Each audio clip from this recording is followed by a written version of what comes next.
বন্ধুরা, উচ্ছে তো আমরা বহুভাবে খেয়ে থাকি, কখনো ভাজা, কখনো চচ্চড়ি, কখনো সেদ্ধ। তো এই প্রথমবার আমি টমেটো দিয়ে বানালাম আর তোমাদের সাথে সেটাই শেয়ার করছি। তাহলে বন্ধুরা দেখে নাও কীভাবে কী করেছি। প্রথমে আমি বড় বড় 3টে উচ্ছে নিয়ে নিয়েছি আর নিয়ে নিয়েছি একটা টমেটো। তো এবার আমি উচ্ছেগুলোকে কেটে নেব। তো এইভাবে একটু মোটা মোটা করে আমি কেটে নিয়েছি,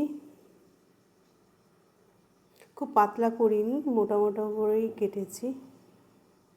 তো এবার আমি এই ভেতরে দানাগুলো ছাড়িয়ে নেব।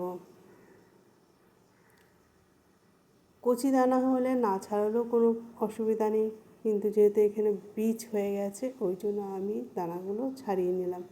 তো দানাগুলো আমার ছাড়ানো হয়ে গেছে, একটা প্লেটে আমি এবার তুলে নেব।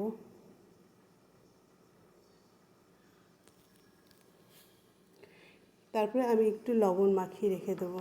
এই লবণ মাখানোর পরে উচ্ছে যে তেতো ভাবটা থাকে সেই তেতো ভাবটা অনেকটাই কেটে যায়। তো এইভাবে রান্না করলে বাচ্চা থেকে বড়রা সবাই খাবে। তো উচ্ছেটাকে এবার আমি চেপে চেপে জল থেকে তুলে নিলাম। আর এদিকে আমি কড়াইতে সর্ষের তেল দিয়ে দিচ্ছি। সর্ষের তেল দিলে যে কোনো খাবারের টেস্টটা আরেকটু বেড়ে যায়।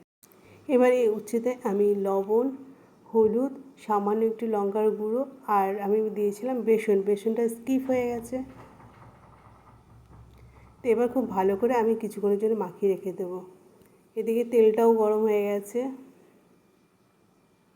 তো এবার আমি উচ্ছেটাকে খুব ভালো করে ভেজে নেব। যেহেতু অল্প উচ্ছে আছে আমার, ওই জন্য আমি একবারেই ভেজে নিচ্ছি। এপিট ওপিট করে একটু লালচে লালচে করে ভেজে নেব। বেসন দেওয়ার ফলে এইখানে ক্রাঞ্চি ভাবটা থাকবে।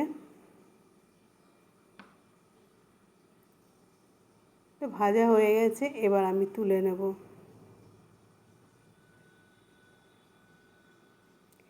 এই সহজভাবে রান্নাটা আপনারা অবশ্যই একবার করে খেয়ে দেখবেন, আপনাদের অবশ্যই ভালো লাগবে। উচ্ছেটা আমি তুলে নিলাম। এবার সেই তেলের মধ্যে আমি দিয়ে দিচ্ছি পেঁয়াজটাকে একটু আমি লালচে লালচে করে নেব। পেঁয়াজটা আমি খুব পাতলা করিনি, একটু মোটা মোটাই রেখেছিলাম। তো এবার দিয়ে দিচ্ছি সামান্য আদা রসুন বাটা। তো আদা রসুন বাটা দিয়ে পেঁয়াজটাকে আমি একটু ভাজা ভাজা করে নেব। এবার আমি দিয়ে দিচ্ছি হলুদ গুঁড়ো, ধনিয়ার গুঁড়ো, জিরের গুঁড়ো আর একটু লঙ্কার গুঁড়ো। তো খুব অল্প পরিমাণেই দিয়েছি, হলুদটা একটু সামান্য বেশি দিয়েছি। তো এখানে আমি একটু ভাজা ভাজা করে নিলাম মশলাটা। এবার আমি দিয়ে দেবো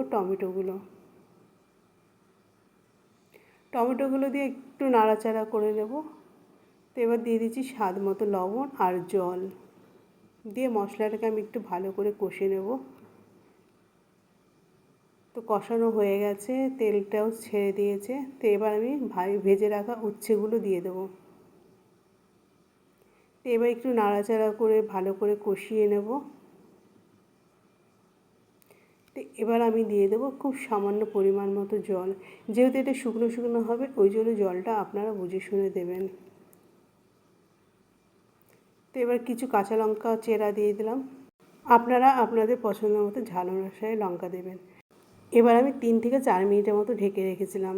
তো এবার বোঝাই যাচ্ছে কত সুন্দর শুকিয়ে গেছে আর মশলাটাও সুন্দর কষানো হয়ে গেছে। এবার আমি যেহেতু ঝোল রাখবো না, শুকনো শুকনো রাখবো, ওই জন্য পুরো শুকিয়ে নেব। এবার দিয়ে দিলাম সামান্য একটুখানি চিনি, টকটা ব্যালেন্স করার জন্য। তো এবার নাড়াচাড়া করে আমি শুকনো শুকনো করে ভাজা ভাজা করে নেব। তো বন্ধুরা, তোমরা দেখতেই পাচ্ছ কতটা লোভনীয় হয়েছে। অবশ্যই একবার এইভাবে খেয়ে দেখবেন, খুব সহজভাবে রান্না।